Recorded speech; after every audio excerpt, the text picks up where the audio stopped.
Hello, and welcome to Beyond the Trip, a psychedelic therapy podcast with me, Dr. Esme Dark. During this podcast, I'll be bringing you conversations with thought leaders and other inspiring humans, exploring a wide variety of themes relating to the use of psychedelic-assisted psychotherapy in the healing of human distress. Whether you're an aspiring therapist, already a therapist, or just simply interested in the emerging field of psychedelic therapy, then this podcast is for you. Join me for a journey into the psychedelic world.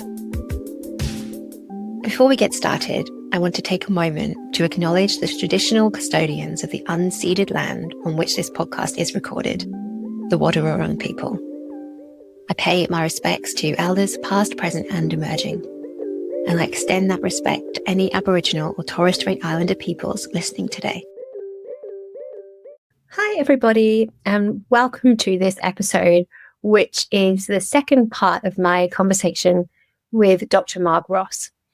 This is a part 2, so if you haven't listened yet to part 1, I would really recommend heading back and listening to that episode before this one. This interview took place about a year, just less than a year after the first one, and in this episode, she's able to discuss more about the results of the clinical trial that she was mentioning in part 1. So, Dr. Marg Ross is a clinical psychologist and was the chief principal investigator of Australia's first psychedelic-assisted therapy trial, exploring psilocybin-assisted therapy for end-of-life distress. Marg has trained therapists and medical professionals around the world in psychedelic-assisted therapy and palliative care. She brings a deep interest in cultural rituals, altered states of consciousness, and the meaning-making process that arises at the end of life. Her work is also informed by learning from Indigenous medicine practitioners, and this shapes her more expansive understanding of healing and human distress. In this conversation, we explore not only the results of the trial that we spoke about in part 1, but we also explore the fact that psychedelic therapy is a profoundly existential experience, one that invites awe, perspective shifts, and deep personal growth. We talk about the importance of preparation, the cultural and relational dimensions of suffering, and what her research reveals about how people can transform their relationship to death and dying.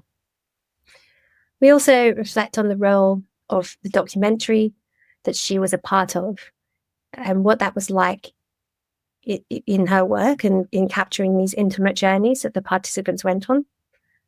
And we talk about what it means to witness this kind of care in practice. I always really enjoy my conversations with Marg, so I really hope that you enjoy this episode as much as I enjoyed recording it. Hi, Marg. Welcome back. It's so lovely to have you back on the podcast. Thank you very much. Thank you for having me again. I think we went, nearly 2 hours. It was a marathon. Yes, but still not enough. And I think, when I was listening back to that episode, I realized that in that I said, I'd love to have you back on once your results are published and you can talk about the results of the trial a little more. And now so many things has happened. We recorded that last episode back in April. And so now we're in January 2026. And Crazy. It's been a huge sort of almost a year, 10 months for you, right? 6 months. I don't even know what that is. But it's been a big time. Lots has happened. Yeah. So you've published the results. You've also, there's a documentary that's been released, and you've been spending time in Brazil. So it's let's been start a year with the results. Results. Well, they were out. It's kind of like giving birth in a way. So, what can I say? We were elated.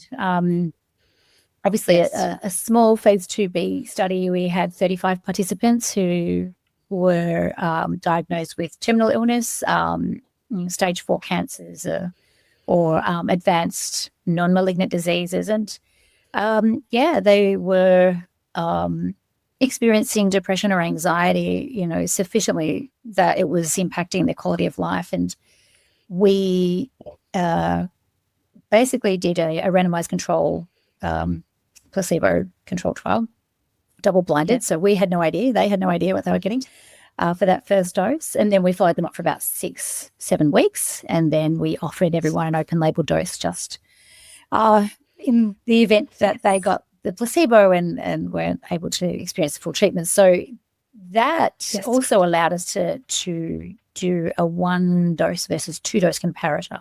And even though it's not as clean as, say, a placebo control experience, the active against the placebo in a blinded experience, it still gave us a lot of information. So we were absolutely thrilled with our results. We had big reductions in depression, anxiety, demoralization, hopelessness, and big increases in spiritual well-being and quality of life. So we were elated, and obviously mystical experiences were off the charts. So, these are just all round really, really happy. And obviously the results were significant, but our effect sizes, which sort of looks at the magnitude of change that took place for people, we had enormous effect sizes, which was great. And, again, all the kudos to the participants who worked their asses off. They confronted very, very difficult terrain and worked with it in such a way that they could weave it into something so meaningful and deeply personal and profoundly transformative for them as they faced their mortality. So, we had some qualitative results that have also just been published as well. Experiences of music in a psychedelic state, and how music is experienced with psilocybin. So we did a lot of qualitative interviews around that, and we also spoke about how people really shifted their perspective on their illness and dying. Before, we obviously interviewed them before, and then after they had psilocybin. So, it was a lot of data. It took us a long time. So I was relieved. I drank quite a bit that night when I was accepted a publication. I bet. Celebration. It was great. So it was phenomenal. But it was just kind of the cherry on top. The real transformation and the real learning that took place for me was with the patients in the room and watching them through this process. I remember being really struck by the way you talked about it. I saw you speak about some of the findings at the NAPS conference, Northern Australian Psychedelic Science, that we were both at. And I was just so deeply moved by the way that you talked about all of that, actually. And I bawled my eyes out, by the way, for the whole of your presentation. As so did many other people. No, it was great. It was beautiful. But it's the research data is so important for many reasons, but it's the human side of it that you were talking to and showing and sharing that is so powerful. Yeah. The thing that I really, and I think, it's wonderful to see things, the benefit of hindsight. And I was very new, obviously, to it, complete babe in the woods when I started. People were like, tell us about psychedelic-assisted therapy. And I'm like, I don't know, I just got here. So, having gone through that now and a couple of studies and doing PAP privately now, I realized we're sort of this real thing in the West about striving for certainty. We need to know, and the experience of PAP is you can never. How can the answers are so profound and they're so expansive, and it's the thing I've come away with is this: I'm very, very much more relaxed about trying to know or explain or have certainty around things. And to sort of say now, I don't. I think it's not a treatment. I think it's an existential experience, a very profound one. I don't like to call it a treatment for depression or anxiety. I think it's an existential experience, and the side effect is that it can improve your mental health. Yeah, that's the way I like to think about it now. Yeah, I agree with you. I think because maybe the thing that's causing the distress is maybe or part of what's causing the distress is maybe some kind of existential injury or spiritual kind of injury in some way. You know, I think that's a really important frame for it, you know. And I think we want to call it a treatment, and it fits within our medical models to do that. Yeah, absolutely. But actually, there's a real tension, you know, also doing psychedelic-assisted therapy privately, and there is a real tension because people come to us with this kind of quite medicalized often, you know, that they've understandably been given a diagnosis, and that's why they're there, and that's they need to get the treatment. But it's not really. Sometimes I feel the first part of preparation is like, well, it's not going to be like when you have an antidepressant and just go home, you know. There's actually a lot more to this. Yeah, that's the problem, is that it's just become this, you know, like we've now put it in a consulting room. But it's, you know, it's wild. Like, we have no idea where it's going to go, as you know. But you're right. I mean, we have to speak both languages. We need that Western kind of, you know, biopsychosocial model way of understanding it in this framework, right or wrong, whether we agree with it or not. That is just something we have to learn and speak. But I've realized how essential it is to not let go of where it came from. And I want to ask you all about that in a moment. But I actually just want to say massive congratulations on the results and birthing this baby that you worked on for how many years in the making was this? I think 7 years in the end. But was it 7 years? Probably, yeah. And you breathe it, like you can't, like you sleep, you wake up, it's there, you know. What have I not done? It's, you know, when I'll never be a chief investigator ever again.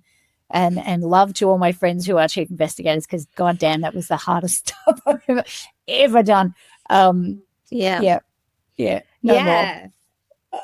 It's very happy to work on another. I work as a therapist. I would never do that again, though.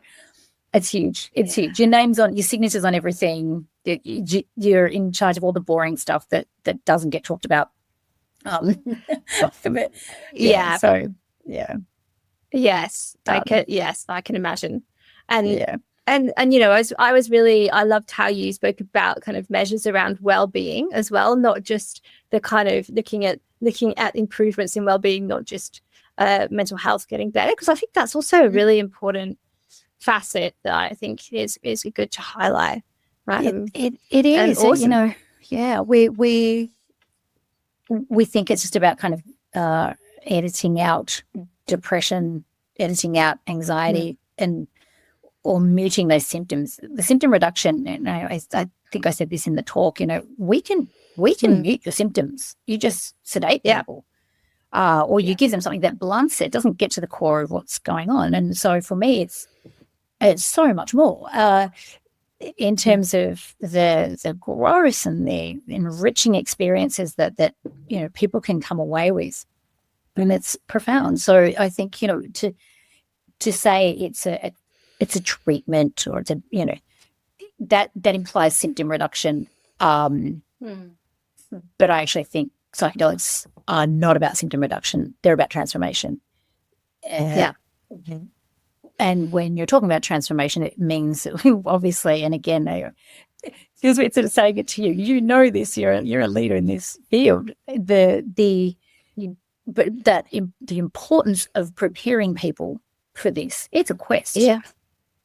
It's like, they're in their personal myth, and they're, you know, this sort of rich kind of, I guess, archetypal, symbolic remix of events in this very vivid experience.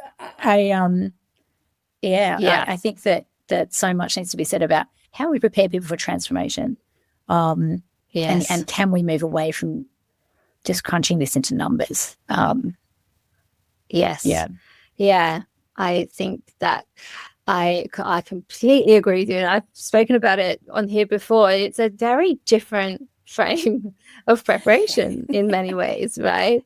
But I think it's important, seeing it as that hero's journey or heroine's journey or just a human's journey into like something really hard, and then coming out the other side having like a different person, And the beauty of that as well, I think, is, which sort of occurred to me later on, is that we have this idea that, if I just do this, it'll be fixed. If I just get rid of the depression, I've made it. I'm there. We never get there. Like, we can reduce things, we can change things, but the idea of a quest is ongoing. The story continues. You may learn, you may grow, but the story continues. You still have to do work beyond the dose day, and that's one of the first things that we'll say to people, is that the dose day is one day. It's not going to completely and magically change absolutely everything. There's work to do. It's effortful, and it continues, and it may spur on another journey again, taking your life into a different direction or whatever it is, but a sense that it's ongoing, that you're not just going to get the magic result, which is an important part of our preparation with people who come in with that idea. 100%. So, I think it's really important. And what are your reflections from, you've shared some of them, but like from a personal and professional space, having now birthed this into the world, like what was hardest about it, and what most surprised you about it? Oh God, we were supposed to keep this to half now. I don't know. Sorry. I'm not good at that. Look, I've been left with, in a nutshell, the main bullet point of the presentation is this: I've been left with much more in the way of questions than I have answers. And how glorious, it completely eludes. The more you search, the more you ask. I've just become more and more curious about it. But also, I think I've relaxed my need to feel like I've done it in a certain way, or have certainty around it, or I can. So I think I'm pleased that it's done. I'm very happy that we were able to offer the treatment, and we were able to work with phenomenal humans, beautiful, incredible participants, and like, what a privilege to learn from them. So that was phenomenal. But completely changed and dismantled who I was. That, in addition to spending time in South America, working with Indigenous teachers as well. Let's talk a bit about that, because we're talking you have only recently come back from Brazil, is that right? You just recently? Yeah. So I did. I've been 3 years in a row now, for a short period, but one of those times being in the Amazon, and up in the northern areas of Brazil, in Acre. And then, but more recently, not in the Amazon, but with Indigenous teachers, and it was, really, really profound. The way that they understand this is so different, and quite initially a bit jarring, a little alarming, I guess, to Western mind. And then if you just kind of go, okay, I'm just going to put the Western mindset to the side and really immerse myself in this. And it was phenomenal, and very difficult to wrap a linguistic wrapper around it. And all I will say is I don't think, because I went there in a way to integrate all that I've witnessed in the study. I mean, these participants coming out, taking their headphones off, taking their eye shades up, and saying, I just saw my dead husband. I just did da-da-da. Oh my God, I saw myself getting reborn again and again and again. Da-da-da. Yeah. So, and you're witnessing this all the time. You're like, what is that? So I had some integration to do as well. And the idea How's of that going? integration. Well, it was an interesting one because I was like, Yeah. integration's kind of this thing where you go, okay, well, it's going to help me grow and expand and whatever else. It didn't do that for me. It completely dismantled me. And what I thought I knew. Yeah. So coming back, it was a very interesting experience, but I was extremely fortunate to see a little of how, you know, what I could understand, because obviously you can sometimes ask questions that you don't know. It's a difficult way to sort of how it can translate, but, you know, from what I could ask about and what I could observe and have the privilege of listening to in terms of how they understand the altered, you know, space is completely different. You know, we would go, oh, that person had an ego death. They don't see that at all. You know, it's a completely different experience. So, and the way that they kind of navigate that space that people go into when they're in the altered state, and it's for them, it's like another a world or another way of being in existence. And I don't think we have it as such a I don't think we give it the same reverence in the West. Yeah, I think it's so much that we could say about this, right? And I think you know, that kind of in the field, you know, people like Simon Raphael at Onaya are kind of bringing the Indigenous wisdom and Western science together, which is, you know, and it's such a beautiful thing, and it's hard sometimes too, like to kind of dance that dance. And you know, so many of the concepts maybe we don't have the words for. No, you know, like we don't. What they're talking about, we don't have the same literal words or concepts to understand each other. Exactly, our frameworks don't match. So when they say something or offer a teaching and it doesn't fit, or you're trying to compute it, and you're like, oh God, you know, it's how do I do that? Yeah, exactly. And so, you know, it just made me go, oh God, we don't know.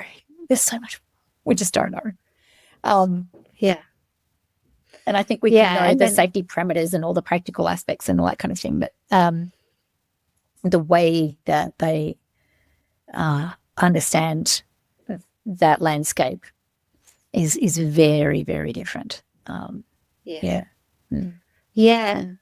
I think, you know, it's really great to see more and more people talking about this and bringing that kind of, trying to bring more reverence. I think you're right. I don't think we have traditionally had that same reverence, or maybe the ceremonial aspects have been missed. But I think more and more I hear people really wanting to bring that into the work here in Australia, and there's great people kind of championing that from the Indigenous perspectives here. But also, I think there is something really important about kind of holding that space of reverence and ceremony and the mystery, you know, like someone comes out of and said, I just sat down and I had tea with the gods, you know. I was like, okay, great.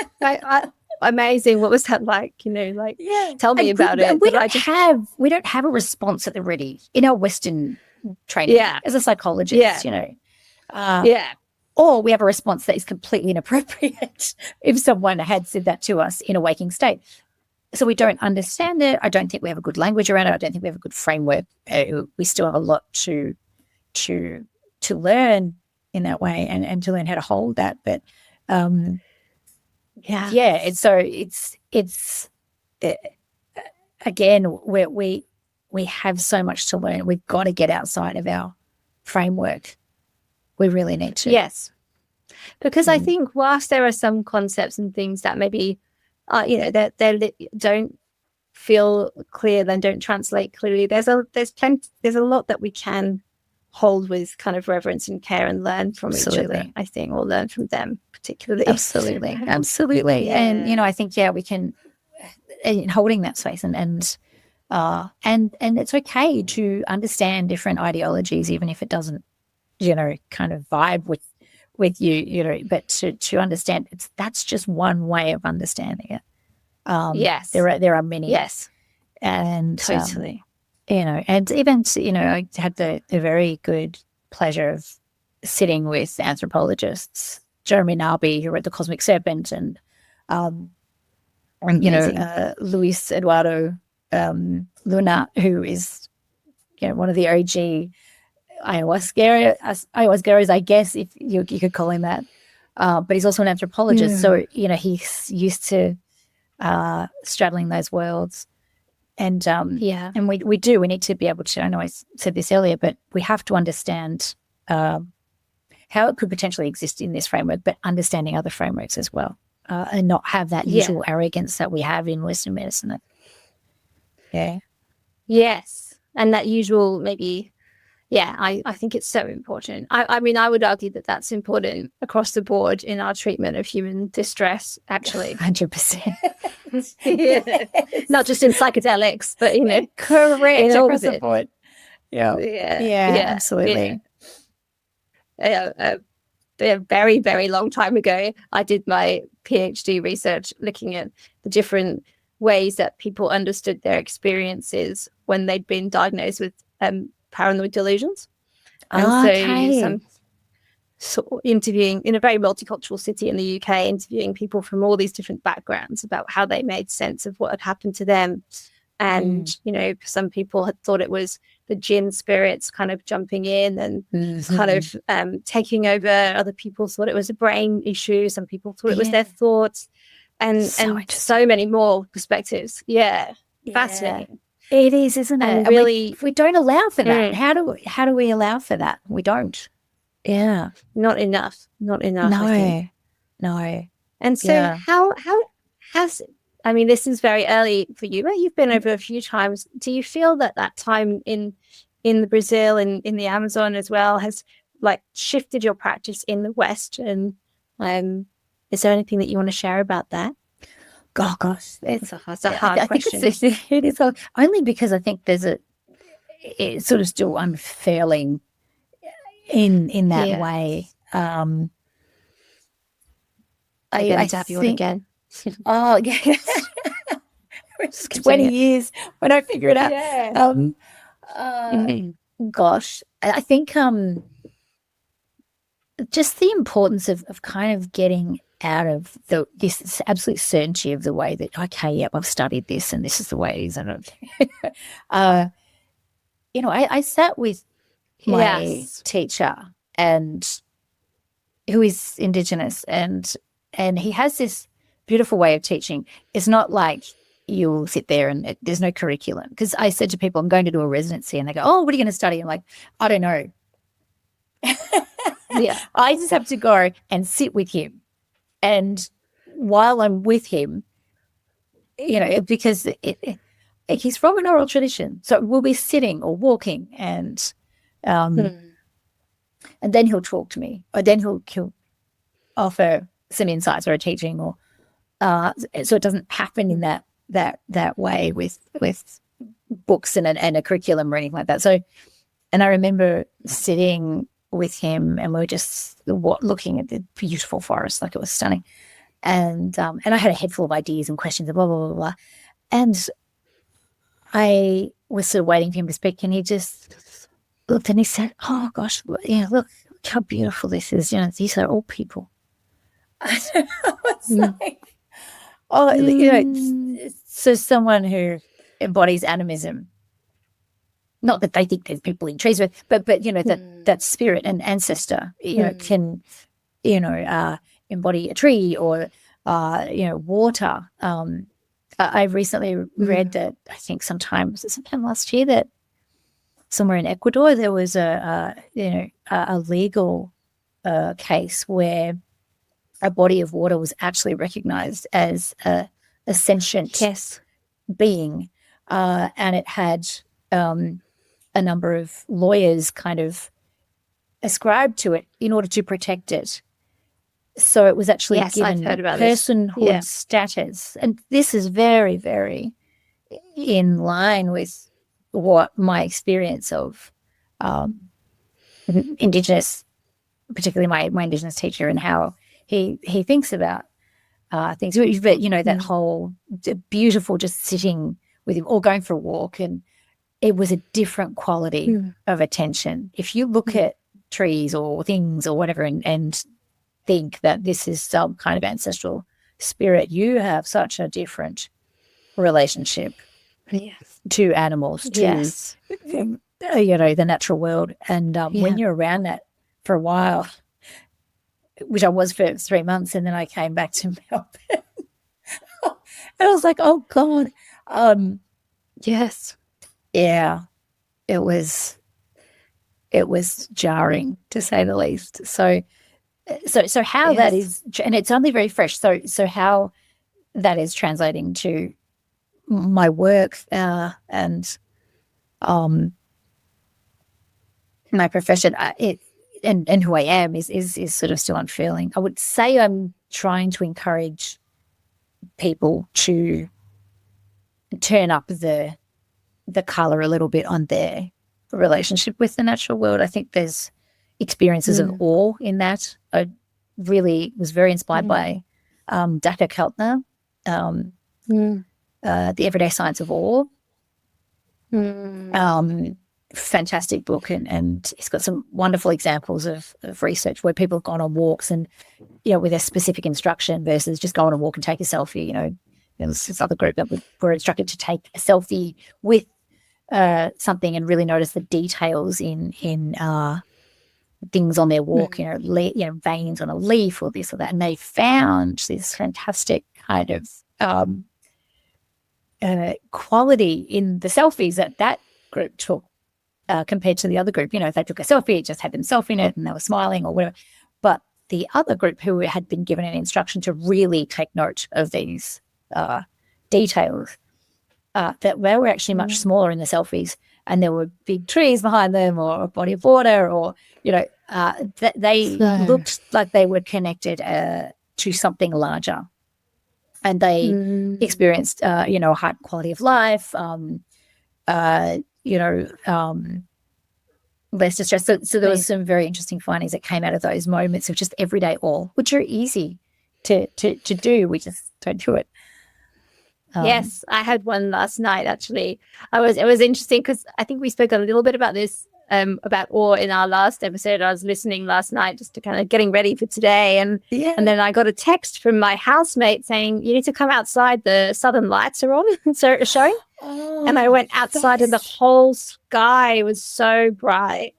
And I took some incredible photographs, and it was just that pure moment of absolute awe. And I was like, this feels quite apt given this conversation that I thought we might have.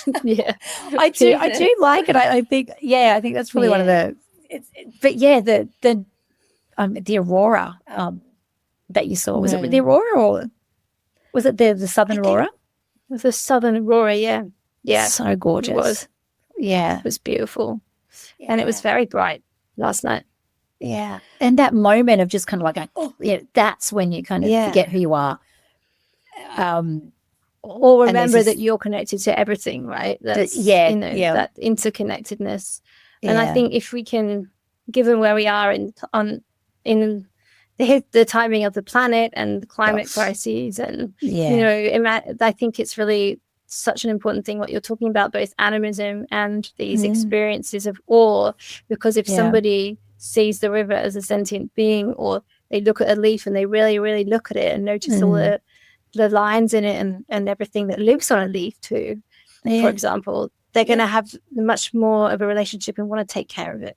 Absolutely. And seeing the beauty of it, and that beauty which inspires, beauty inspires devotion. But if you can just connect to it, but we just don't allow ourselves to have time. We live in a box, we travel in a box, we get to another box, and we just stay there. And meanwhile, there's this phenomenal world outside. And so I think that was a reminder. I was dismantled, I think, by the work, and had a lovely and very gentle invitation to I guess,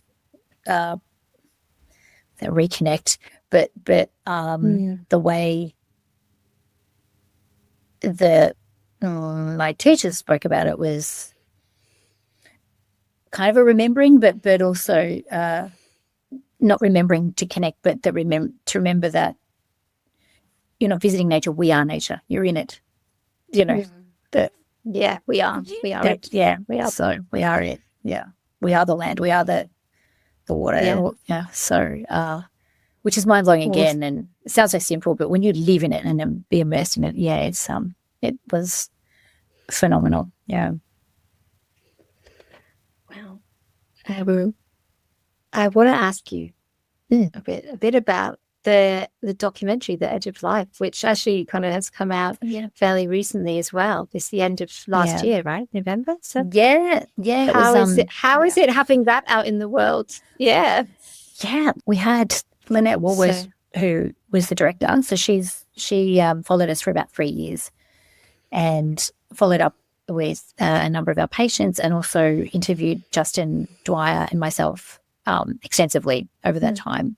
And then it was through Lynette and her connections with the Yawanawa people that we went to the Amazon, and we spent time in Matricia. Amazing. And we were invited to have ceremony there with their medicine man, Muka, and it was just phenomenal. So we spent probably 8 days there, and it was just the two of us and the cameraman, Bentley Dean, who is an incredible filmmaker in his own right. And we had just a life-changing experience. And to see, I won't give away the spoiler, but just to see the transformation in my colleague as well and dear friend was just phenomenal. So I think Lynette is one of those people that was never scared to go near death. We had a lot of people who were interested in doing documentary type work with us, but we needed two very important criteria to be met. And that was one, how were they going to be with our patients? That was probably first, second, and third. Could we trust them with our patients? And also two, can they talk about death and not flinch from that? And she loves talking about death. She says she's very openly spoken about a near-death experience that she had herself, and so she's very interested in the topic of death. And it wasn't also just about psychedelics; it was much more about meeting mortality and the ways that you can do this. And obviously, our story and working with our patients and their journeys, and then our journey as well, and particularly Justin's journey. So that was it was sort of weird. We went to a screening of it in Sydney. There was about 100 people, and we were, oh my God, because you just sort of feel like it's just you and the camera. As a few of you in the room, that's it. And then when people are watching it, you're like, oh my God. So she did a beautiful job. Yeah. Job. We were very happy. I hate watching myself. I actually vowed and declared I wasn't going to watch it, and then Justin actually said, you have to watch it. With him, right? Like he probably would have wanted you to watch it with him. He actually watched it on his own. He had a link, and Lynette sent me a link, and I said, I can't. She's like, Marg, please. I was like, all right, I hate, it's like you hate hearing this voice. And anyway, it was beautiful. It was incredible watching our patients again who have since died. And reliving that, and it was just beautiful. And obviously, we're still in contact with Muka and the village. So it was life changing. Amazing, so beautiful.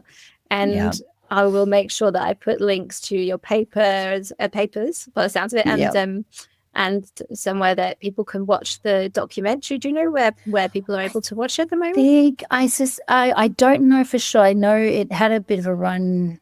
I think that the cinema run is finished now. I think it's either going on Binge or Apple TV, I think. Okay, great. Great. But, so it's... I'll just put the details in, and people can search for it, because I think it's going to be lots of listeners that really want to listen to that and watch it. And so beautiful. And I can only imagine the weirdness of watching yourself on screen in that way. I do know a little bit about that from the one about our trial.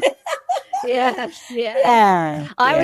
was only in it a little tiny bit, so actually I think it was a lot easier for me to watch it than some of my colleagues.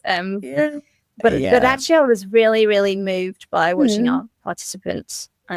Really, like it's about seeing them again. Amazing. Yeah. It's really. I think when you, just to see them, to speak about it, because usually we just see them in therapy, right? And then you hear them and their reflections when you're not in the room. Like, what was that? Did you how was that for you? That's right. Yeah. It was, I mean, it was really moving. I found myself kind of really getting teary, and none of my participants were featured in the documentary, but they were people who I knew of from other therapists, and they did follow one of ours, and then she didn't get included in the end. But it was just, I think I'm just constantly amazed at the bravery that these people have, These are people who were deeply, deeply anxious. That was the trial was about generalized anxiety disorder, and to really kind of step up and face that experience of dosing and the quest, or that journey into some really difficult places. And that is the hardest when they're already so anxious, to then go into a place where it's going to be difficult and it's going to make you anxious, and how they approach that is extraordinary courage.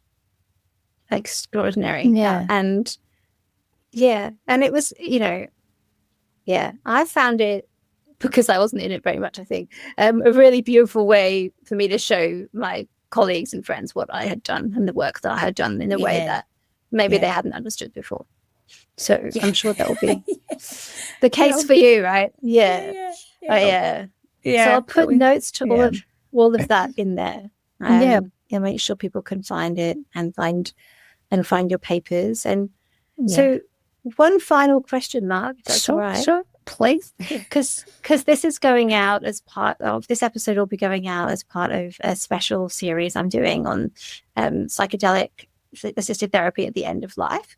And so do you have any final comments for people who are facing their own mortality or walking alongside somebody who is facing their mortality? Is there anything that you feel would be important to share about meaning, connection, being human?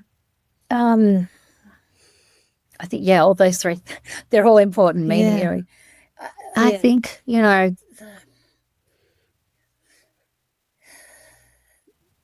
if you can, for people who are dying, that they are often so mindful of trying to look after everyone else and take care of their responses, and they often keep things to themselves because they don't want to burden others. It's often the most frequent thing that I hear is, I don't want to burden them. I don't want. And they hold stuff, and they're terrified, or they're feeling lousy, or they feel like shit, or they feel angry, or whatever, and they can't tell anyone because they are protecting them out of love. But what happens is that they end up feeling desperately alone with some very difficult experiences. So to just be able to hear that and not try to fix it with some glib, positive, keep fighting.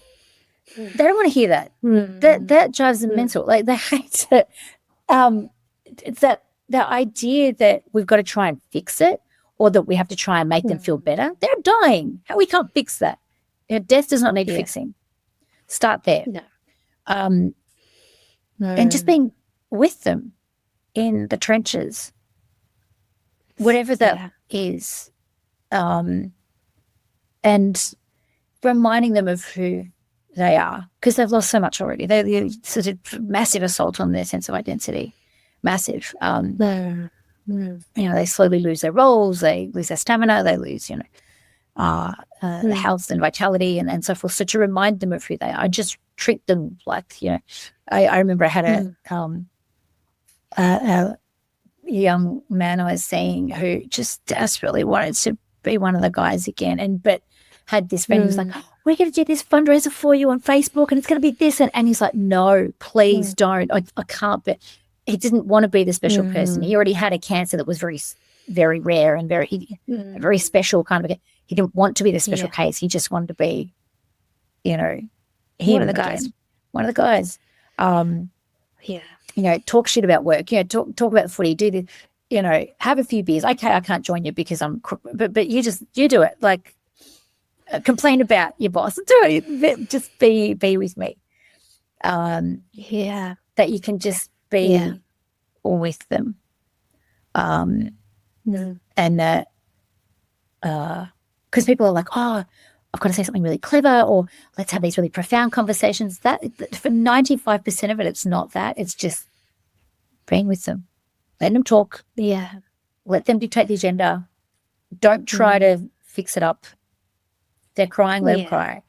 If they say it sucks, go, yeah, it must suck. I hate this for you. Or where, how can I, do you want me to cry with you? Do you want me to, let's, or whatever. Yeah. Let them kind of dictate some pace a bit, and don't try and fix. And I'd have to say for anyone, I've had an extraordinary week. My first mentor and my boss, who hired me at St. Vincent's, who was basically my teacher about death, was found dead this weekend. Really? And oh my goodness. I went, oh my God, it's staggering. We think we have time. You just Nope. I'm really sorry about that. So, but it's the reality of life. It's reality. She was she would have been fine with it happening, but in lots of ways, because she was so okay with death. Yes. But just you just think you've got time, and so I don't say that to say have a sense of urgency in your life, but if you've got a choice to do something or wait, do it. If you can do it now, definitely do it. That would be my final words of words from the edge. Of life. Thank you, Marg. Such important reminders, right? Like I think my job as a bereavement counsellor, that was probably my key takeaway. I did sort of several years early on in my career, actually, and it made me. That's probably the reason I moved to Australia, because I wanted to see what it was like, and I was like, I'm not going to sit around and I need to do this now. You just don't know what's around the corner. You just don't. Fantastic. Yeah, I love hearing stories like that. I'm like, but yes, the people who just kind of go, I'm going to grab life by the. Those, and I'm going to do it. I'm not going to wait, because I've seen, and again, to end on this, but the number of people, because I've seen, I don't know, God, thousands, but with people who work, sacrifice, thinking that they're going to be rewarded with a good retirement, only to get a devastating diagnosis maybe 2 weeks before they're about to retire or just afterwards. And they didn't live. And that is the biggest regret that I hear. People regret things that they don't do more than the things that they do. Yeah, 100%. So do it now. Do it now, folks. Don't wait. I love that. Well, I think that's a really great spot to end, Marg. Say we'll send people off with some of that wisdom, and thank you so much for coming on again and taking time. We didn't keep it to an hour, but we tried. We tried. We got 40. We're a little bit over half an hour, but that's okay. That's all right. I knew that would happen. Yeah. But it's really lovely to have you on the podcast, and great that we were able to get you back to share those results. And I'm sure people will be really excited to hear those. And I'll see you again soon. I'd love to have you on some other time, and I'm sure I will see you outside of the podcast in human form. We will. In 3D soon. We'll have a wine. Yes, please. Thank you. All right. Thanks, Marg. Take care. Thanks. Bye. So thanks for listening. If you're interested in following along on the journey with me, check out my Instagram or website details listed in the show notes. And if you enjoyed this episode, please leave a review and share this podcast to help get this important conversation out to more listeners.